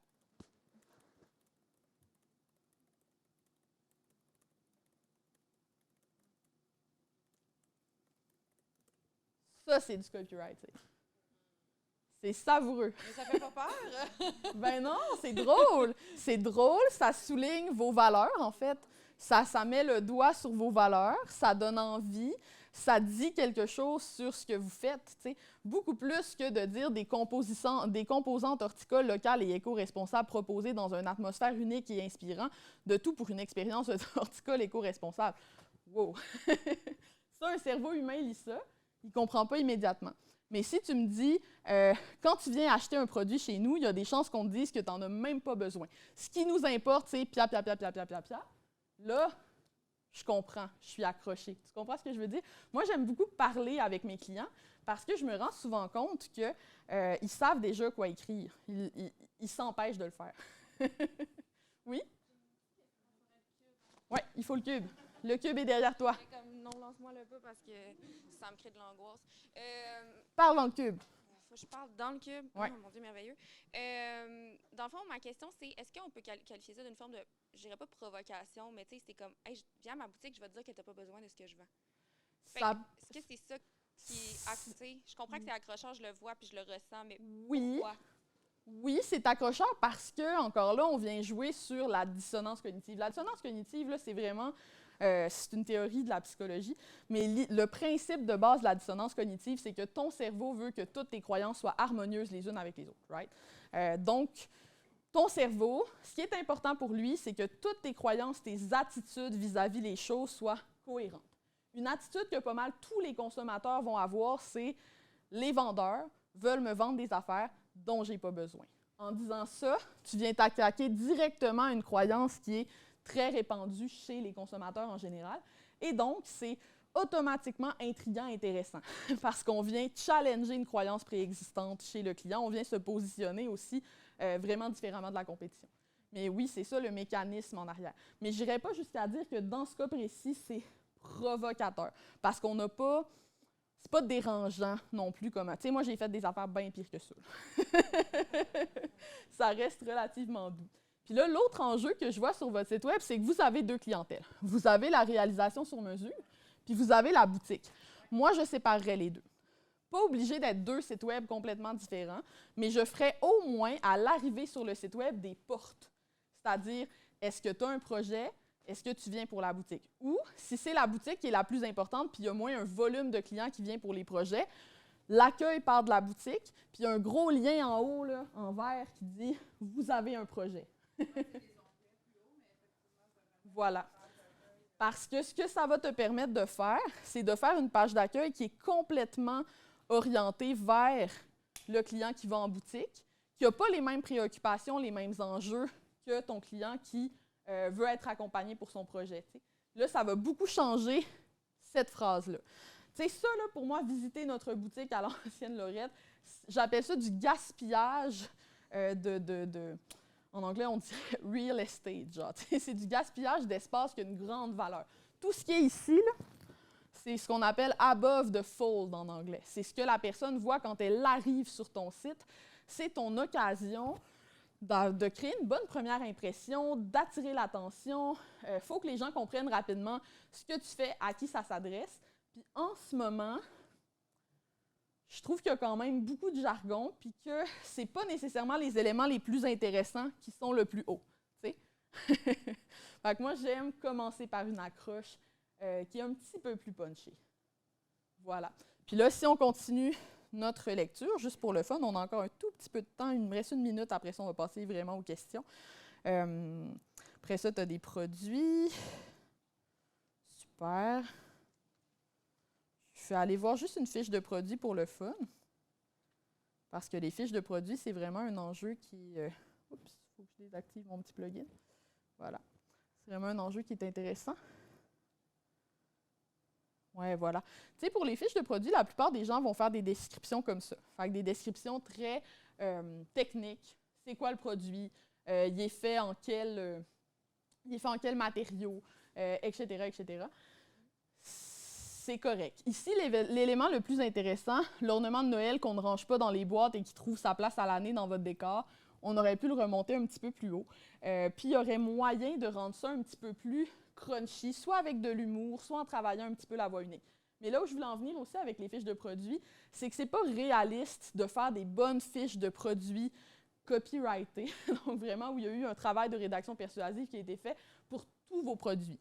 Ça ne ferait aucun sens. Okay? Ce serait trop énergivore pour le bénéfice que ça va représenter. Donc, le conseil que je donne aux gens qui ont des boutiques en ligne, c'est de regarder c'est quoi vos meilleurs vendeurs, puis faire ceux-là en premier. Fait que vraiment, vos fiches de produits, que c'est vos meilleurs vendeurs, vous allez faire une liste des caractéristiques. Okay? Fait que, par exemple, c'est en acier inoxydable. Tu écris acier inoxydable. Après ça, tu te poses la question de tantôt, ouais, puis, mais ça ne rouille pas. Ouais, puis, qu'est-ce que ça ferait si ça rouillerait? Pourquoi c'est le fun que ça ne rouille pas? Bon, etc. Puis là, tu mélanges les deux. C'est en acier inoxydable, ce qui fait que ça ne va pas rouiller, tu vas pouvoir le garder pour des années, pia. En plus, toi, tu as une clientèle qui est écolo.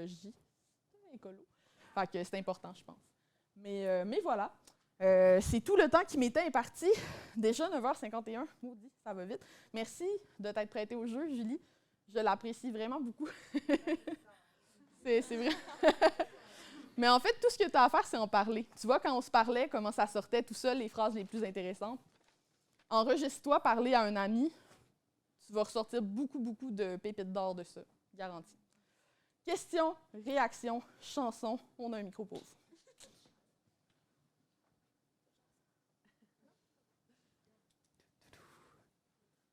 Ça peut être n'importe quoi, gênez-vous pas. Je mords pas. Oui? Passez-lui le dé magique. Je le lancerai pas le parce cube. que j'ai qu'une coordination. J'ai l'impression que c'est moi qui parle, là. Mais j'avais une question. Il n'y a personne d'autre qui avait une question avant moi. Dans le fond, je me questionne parce que depuis un bout de temps, j'ai fait un groupe Facebook qui est comme en lien avec mon site, ma page pro. Puis, tu sais, je sais pas, des fois, je voulais savoir un peu tes trucs pour est-ce qu'on doit rédiger différemment. C'est sûr que j'utilise plus le « je », on dirait, parce que c'est comme si je m'adressais à mes amis, mais là, je vois que parler de nous, c'est moins bon que tu. Fait que y a-tu des trucs? Ben, tu peux parler de toi, tu sais, tout est relatif. Tu peux toujours parler de toi. L'important quand tu parles de toi, c'est que tu utilises les trucs sur les éléments sensoriels pour créer de l'empathie, pour que les gens se reconnaissent dans la situation. Fait que si, par exemple, tu racontes « on vient d'ouvrir notre boutique, c'était vraiment difficile », tel que tel. Mais si tu racontes tous les quiproquos, les trucs qui se sont passés, que ça a fait que votre déménagement a été super tough, puis que là, à la fin de la journée, vous étiez crevés, puis tout le monde était assis autour d'une bonne table en sueur, c'est drôle, les gens s'identifient à ça. Tu vois la différence? Fait que c'est correct de parler au « je », il faut juste faire attention. Après, ma question pour toi, ce serait, c'est quoi l'objectif de ce groupe-là? De quoi les gens parlent dans ce groupe-là? Est-ce que c'est un groupe plus éducatif? Est-ce que les membres se sont beaucoup appropriés le groupe, puis il y a beaucoup d'échanges, tu sais, qui sont initiés par eux? Comment ça se passe? Non, pas encore. Ben, en gros, c'est là que je vais présenter plus mes nouveautés de façon très informelle. Je vais montrer des photos des arrivages de plantes, comme je vais le faire demain quand je vais ouvrir la boutique. Je vais montrer toutes les nouvelles plantes que j'ai de façon très... Oui, fait que c'est plus les coulisses de ton entreprise. Oui, exactement. Fait que c'est moins peaufiné, il n'y a pas des textes, c'est pas... Oui. Mais si c'est vraiment les coulisses de ton entreprise, c'est certain que tu as quand même un enjeu d'intéresser les gens pour que ton groupe reste engagé, pour que les gens aient envie de voir ces nouvelles-là. Mais c'est certain que tu ne vas pas commencer à poser des petites questions rhétoriques nécessairement ou à utiliser des méthodes comme ça, plus de vente, entre guillemets. Très, très souvent. Là. Ton objectif, c'est plus de divertir, de surprendre, de donner envie aux gens de rester là. Peut-être observer un petit peu ton quotidien, avoir un calepin, puis te dire, OK, il s'est passé telle anecdote drôle au magasin, la cliente s'est trompée, elle m'a posé quelle question, c'était comique, j'ai reçu 4 fois telle plante alors que je ne l'avais pas commandée autant que ça, c'est une erreur, ça me fait chier, mais c'est drôle, je vais le raconter dans le groupe. Les choses comme ça du quotidien qui peuvent vraiment être intéressantes, mais sinon, j'ai pas de... Ouais, t'es pas non plus dans un contexte où tu essaies nécessairement de créer full d'engagement de ce que je comprends, là. Ouais. Puis là, en fait, ma suggestion pour toi, ce serait pourquoi tu n'as pas une infolettre? As-tu une infolettre? Est-ce que l'infolettre est si différente que ça du groupe Facebook? Parce qu'il y a beaucoup d'entreprises qui traitent leur infolettre comme une infopub. Et pour moi, c'est une erreur. Parce que si l'infolettre est traitée comme justement un canal où on écrit à un ami, où on raconte des anecdotes, où on parle des coulisses, surtout dans le monde des boutiques en ligne, parce qu'il y a moins de gens qui le font, en fait, ça fonctionne super bien. Tu vas avoir des réponses à ton infolette, les gens vont trouver ça drôle, ils vont s'intéresser à votre vie, comment ça se développe, votre projet, tout ça. Vous allez créer vraiment plus une marque personnelle autour de l'entreprise.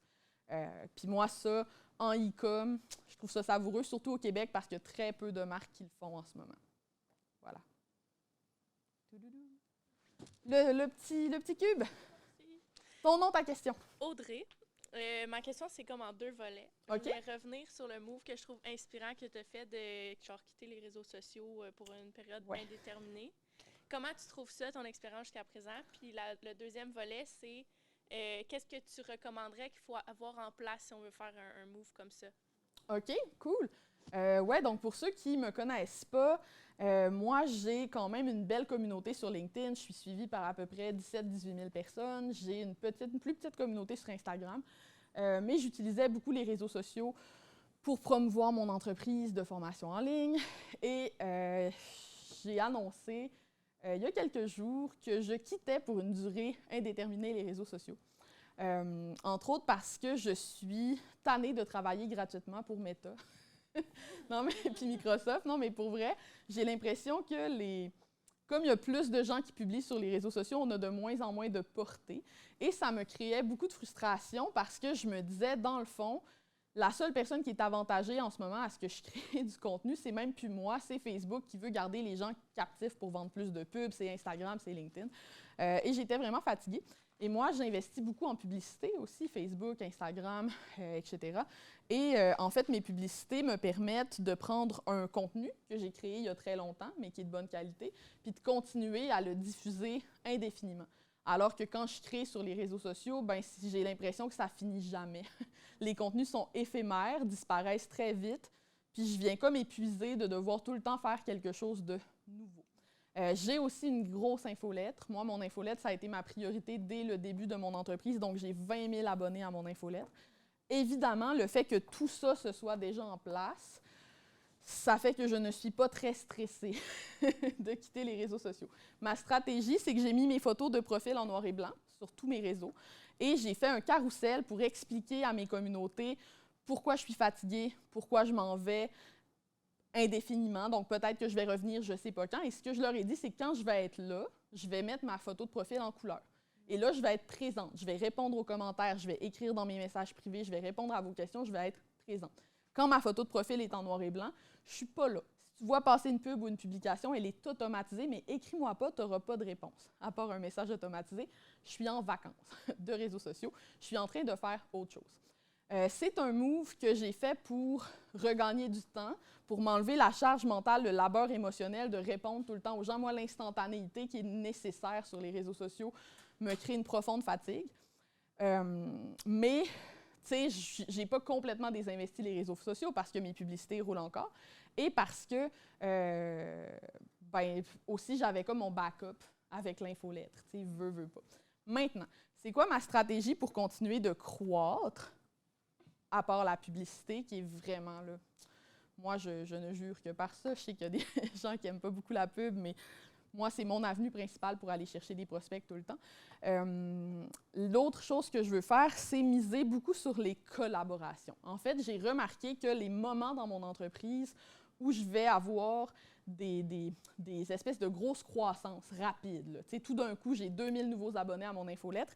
C'est toujours quand j'organise un sommet, un événement, quand je donne un webinaire conjointement avec une amie, puis on mixe nos audiences. Quand je vais donner un atelier ailleurs, puis je m'expose à des nouvelles personnes. M'exposer à des audiences préexistantes qui ne sont pas la mienne, que ce soit faire un échange d'infolettes, genre hey, je vais parler de ton truc dans mon infolette, toi parle de moi, ce genre de choses-là. C'est vraiment un moyen qui permet de contourner pour aller tout de suite avoir l'attention des gens. Puis ce que j'ai remarqué, c'est que quand je le fais dans ce contexte-là, donc dans un contexte de collaboration, ben je gagne un peu de la crédibilité puis de la confiance plus rapidement de la part des gens que via la publicité, par exemple. Parce que, bon, je vais donner un exemple, Julie tantôt. Julie, là, mettons, tu as une grosse audience là, en marketing, puis Julie m'invite à faire un webinaire avec elle. On fait un webinaire conjointement, on en parle toutes les deux à nos deux communautés. Bien, la communauté de Julie, Julie va lui dire « Hey, mon amie Alex, que j'aime beaucoup, qui est tellement pertinente, donne un webinaire. » Et comme les gens ont déjà confiance à Julie, le halo de confiance rayonne sur moi. Donc, le gros de ma stratégie, c'est vraiment ça.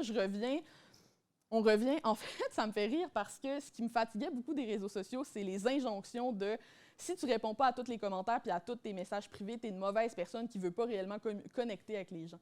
Quand dans les faits, pour moi, c'est aliénant faire ça. C'est pas une vraie connexion, c'est me forcer à répondre rapidement à des gens, même quand je n'ai pas la disposition émotionnelle de le faire. Puis pour maintenant continuer de fonctionner sans les RS, qu'est-ce que je fais? Bien, je mise sur des vraies connexions, des collaborations, des partages, des échanges, des sommets, des parties. Puis ça, pour moi, c'est de la connexion qui est plus pleine de sens. Voilà. J'espère que ça répond à ta question. Allô, mon nom c'est Catherine. Ma question, c'est par rapport aux infolettres. OK. C'est sûr que toi, tu es dans le domaine de l'écriture. Oui. Donc, c'est sûr. Mais j'aimerais savoir,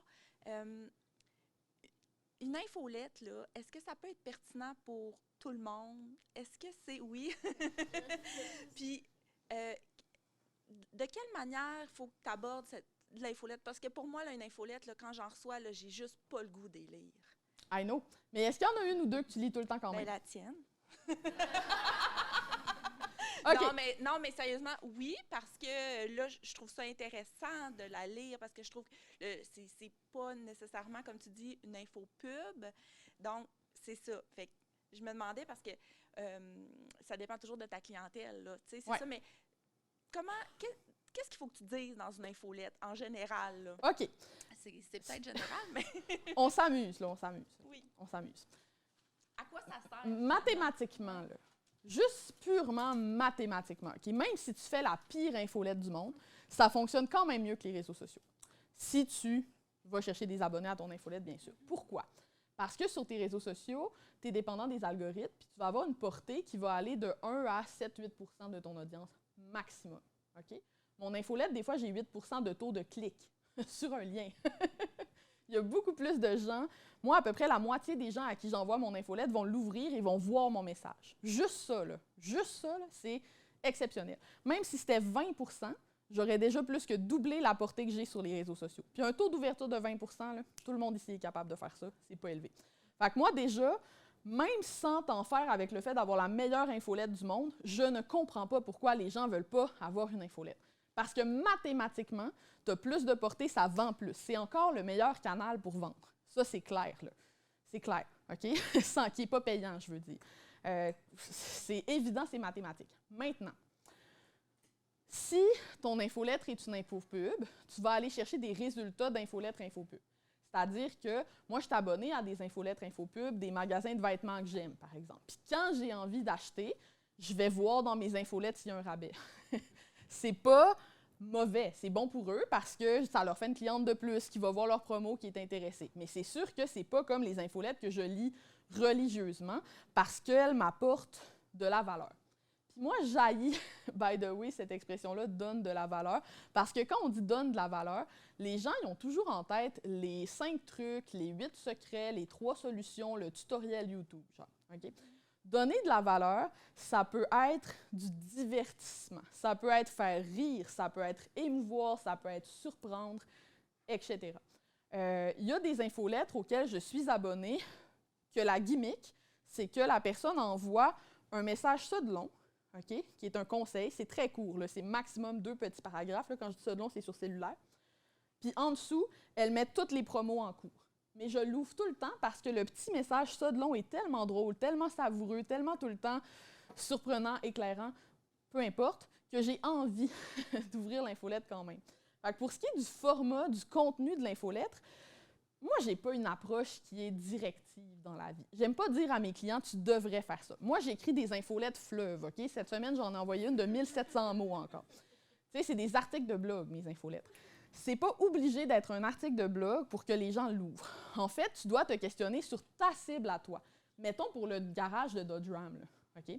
On est dans un domaine peu sophistiqué, puis Isabelle, parce qu'elle s'appelle Isabelle, la dame qui fait les communications à l'interne, que j'aime d'amour, elle n'avait jamais fait ça d'avant, elle a changé d'emploi en pleine pandémie, puis genre, c'est une reine, elle est vraiment bonne.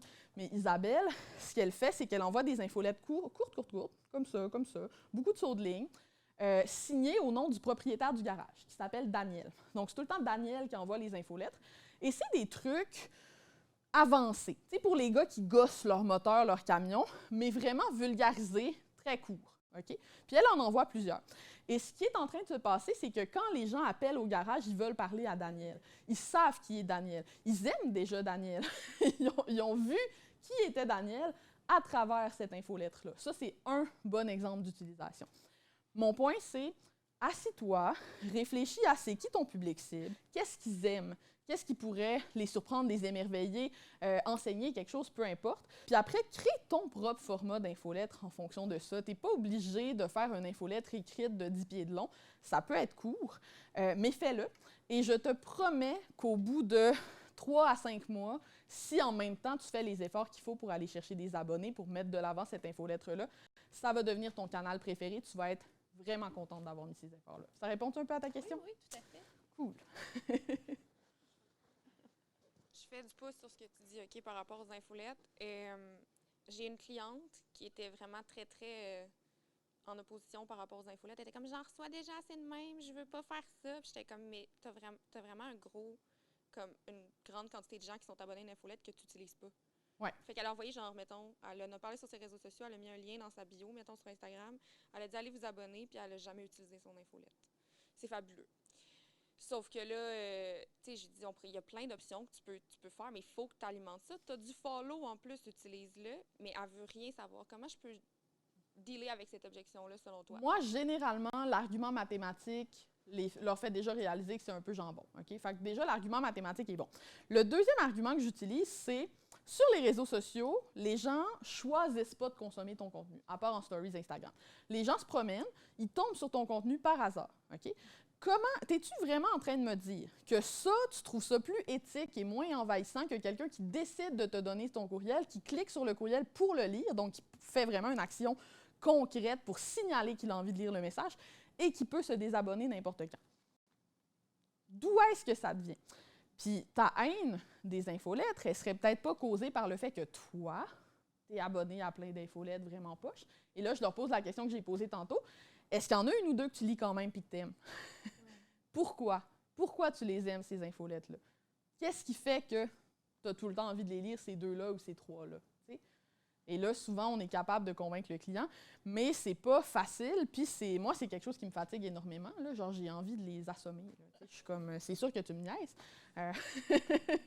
C'est sûr que tu me niaises. J'ai l'impression qu'ils passent à côté d'une opportunité qui est tellement plus grande que les réseaux sociaux, justement. Puis ça me fatigue, vraiment. Puis ça fait 10 ans là, qu'on dit que le email va mourir, puis c'est pas encore arrivé, gang. Fait que je pense qu'on est safe. J'ai même des idées créatives pour l'infolette, là, parce que j'ai fait une formation vraiment pas chère qui s'appelle « Lance enfin ton infolette », puis j'ai 80 personnes qui ont créé leur infolette en 10 jours. C'était malade. Puis j'ai vu plein d'idées vraiment créatives parce que dans cette formation-là, j'essaie de leur montrer plusieurs exemples différents de formats d'infolettre puis de choses qu'on peut faire dans une infolettre pour essayer de, c'est ça, de les amener à créer quelque chose qui leur ressemble puis pas me copier. T'sais, je veux pas qu'il y ait le même style d'infolettre que moi nécessairement parce que c'est pas tout le monde qui est dans un contexte que je suis rédactrice et j'aime ça écrire des infolettes de 1700 mots, right? Donc, je suis vraiment allée comme ça. Puis c'est tellement savoureux. Entre autres, il y a une cliente qui, elle envoie des vidéos dans son infolette. Fait que c'est carrément un loom d'elle qui parle. Puis en fait, elle fait juste mettre des points de forme qui donnent envie d'écouter la vidéo, OK? Fait que de regarder la vidéo. Fait que vraiment, genre, de quoi elle va parler. Mais là, le bout savoureux, c'est que quand quelqu'un répond, elle lui répond avec un autre loom. Puis là, les clients capotent. Ils capotent de poser une question puis de se faire répondre en vidéo, genre par courriel. Ils s'y attendent pas. J'ai trouvé ça super créatif. J'ai une cliente qui fait pas une cliente, une amie, en fait. Marjorie Smith, elle est copywriter. Vous irez voir son infolettre. Mais Marjo, dans son infolettre, elle va chercher, tu sais, dans Canva, mettons, des petits post-it collés, épinglés, des stickers, tout ça. Puis elle design son infolettre comme si c'était un scrapbook. Puis elle va tout le temps inclure un poème. Elle va tout le temps inclure une image qui l'a fait sourire. Puis c'est tout le temps collé là, comme avec du scotch tape ou quoi que ce soit sur fond blanc, bien sûr, pour que ça fonctionne dans les différents logiciels d'infolette. Mais ça ajoute juste, puis il n'y en a pas beaucoup, là, juste une coupe en haut, un truc en bas, le petit poème, le haïku, peu importe. Mais ça ajoute tellement quelque chose de croustillant, différent, doux aussi, qui lui ressemble. T'sais. C'est un peu ça que je veux dire. Fait que vraiment de laisser aller sa créativité, puis de ne pas s'en faire avec les espèces de templates, genre, tu as un produit, tu as un autre produit, tu as un autre produit, une petite description, promo 10%, clique ici, genre, non, là. Ça, c'est vrai que les gens ne vont pas nécessairement avoir envie de les ouvrir. Ah! Ben, je sais pas. OK, cool. On est safe, on est safe. Tu n'as pas parlé de call to action. Quand est-ce qu'on les utilise? Moi, ça ne me stresse pas, les call to action. Et je vais t'expliquer pourquoi. Je célèbre en ce moment une étape de ma business. Tu sais, tantôt, je l'ai dit, j'ai eu 5000 étudiants, mais ce n'est pas ça qui me rend la plus heureuse. Ce qui me rend la plus heureuse, c'est qu'en ce moment, depuis une trentaine de jours, j'ai vendu un produit par jour tous les jours. OK? Pas par la pub, parce que ma pub, je vais chercher des prospects, des leads, je ne vends pas beaucoup par la publicité.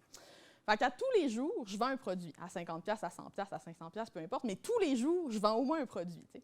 Puis là, je suis un peu stressée. Là, tous les soirs, je vais checker si j'ai encore continué mon streak. C'est très excitant pour moi. Puis moi, si vous êtes abonné à mon infolette, vous le savez, je fais pas de la vente, là. Genre, j'annonce pas des promos à chaque semaine. Moi, en fait, je suis un peu anti-promo en partant, fait que ça part pas bien. Mais je fais vraiment pas des promos à chaque semaine. J'ai des lancements une fois de temps en temps pour des produits spécifiques, mais c'est même pas ces produits-là que je vends tous les jours. Ce sont mes petits produits. Puis comment est-ce que je vends ces produits-là? Je fais juste les mentionner au passage en post-scriptum. Moi, j'ai des PS dans mon infolettre, OK? Ou des fois, même dans le corps du texte, je parle de mon membership. Tu sais, j'en parle là, en passant. C'est pas l'objectif principal du texte. OK? Et en faisant ça, ce qui arrive, c'est que les gens ont quand même envie de me lire, même quand ils n'ont pas envie d'acheter. Parce que c'est pertinent quand même, c'est divertissant, c'est intéressant. Ils cliquent, ils achètent.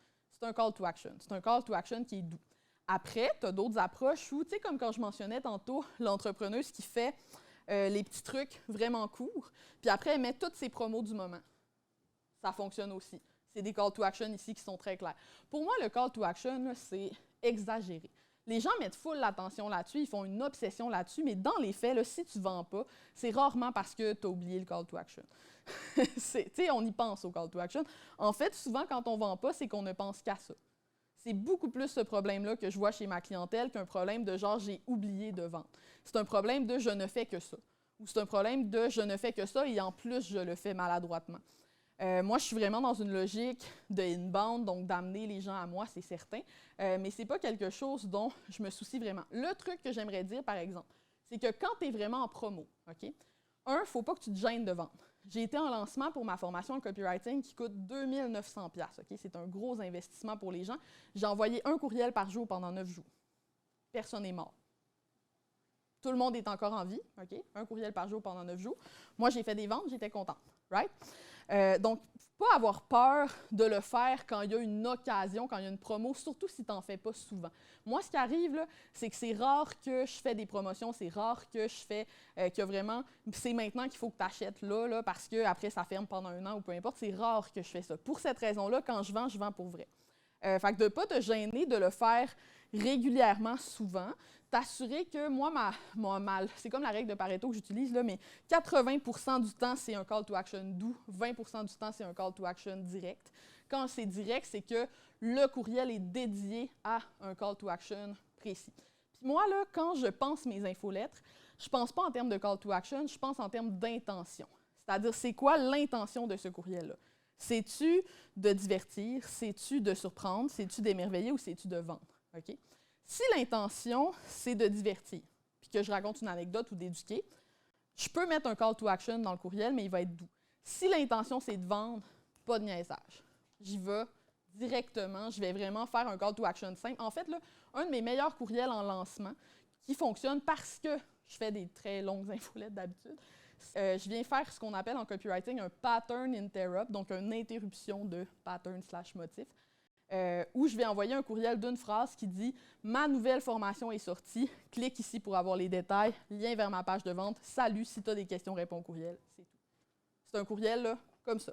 Puis comme les gens sont habitués de recevoir des courriels comme ça, j'ai un taux de clic de malade et ça fonctionne super bien pour moi. Et pourtant, je n'ai pas fait un cours en copywriting pour envoyer un courriel de ce genre-là. Ce qui fait le travail, c'est ma page de vente. Et ça, c'est mon dernier point.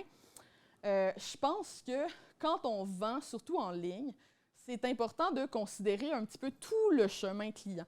La persuasion, elle ne se fait pas juste au moment du courriel, juste au moment de la page de vente, juste au moment de la fiche de produit. La persuasion, c'est tout ce qui vient avant, tous les points de contact, en fait. Puis moi, ce qui me permet de vendre vraiment facilement avec des appels à l'action qui sont doux ou encore de faire 9 courriels de vente en 9 jours quand je suis vraiment intense, sans que les gens se désabonnent massivement, sans que ça me crée des problèmes, c'est que le « avant » a vraiment été bien réfléchi. Pour le « avant », là, puis je terminerai peut-être là-dessus, c'est vraiment un bel exercice de copywriting à faire. Moi, dans le fond, là, on parle souvent de piliers de contenu. Je ne sais pas si vous avez déjà entendu parler des piliers de contenu. Moi, je n'ai pas de pilier de contenu. Chicanez-moi, gestionnaire de médias sociaux. Mais je n'ai pas de pilier de contenu. Mon truc pour créer mon contenu qui vient avant la vente, c'est que je me demande, c'est quoi les croyances que mes clients doivent absolument avoir pour acheter. Okay? On va prendre l'exemple de mon livre « Ajoute un zéro » parce que c'est un livre face auquel je fais face à beaucoup d'objections, mettons. « Ajoute un zéro », c'est un livre pour arrêter de charger à l'heure, charger plus avec des modèles de monétisation différents à la valeur, right? Puis, pour être capable d'embarquer dans ce processus-là, il faut, que tu aies confiance en moi. Fait qu'il faut que tu aies la croyance que je suis crédible. Il faut que tu aies la croyance que charger à l'heure, c'est jambon. Il faut que tu aies la croyance que charger autrement à l'heure, c'est possible dans ton domaine. Et ça, c'est quelque chose que j'entends souvent, là. Oui, mais moi, c'est différent. Tout le monde charge à l'heure dans mon domaine. Impossible de faire différemment. Fait qu'il faut que j'ai défait ces croyances-là. Et c'est ça mes contenus qui viennent en amont. C'est que moi, je fais cette liste-là de croyances, j'appelle ça des croyances primordiale que les gens doivent absolument avoir pour faire affaire avec moi. Puis je remonte dans le temps. Je me dis, avant que les gens y aient cette croyance-là, c'était quoi la fausse croyance? C'était quoi l'information qui leur manquait? C'était quoi, où est-ce qu'ils se trompaient? Où est-ce qu'il leur manque une information? Et tout mon contenu est basé en fonction de ça. Mon contenu sur les réseaux sociaux, mes infolettres, le but, c'est d'amener les gens vers les croyances qui sont nécessaires à acheter mes produits puis mes services.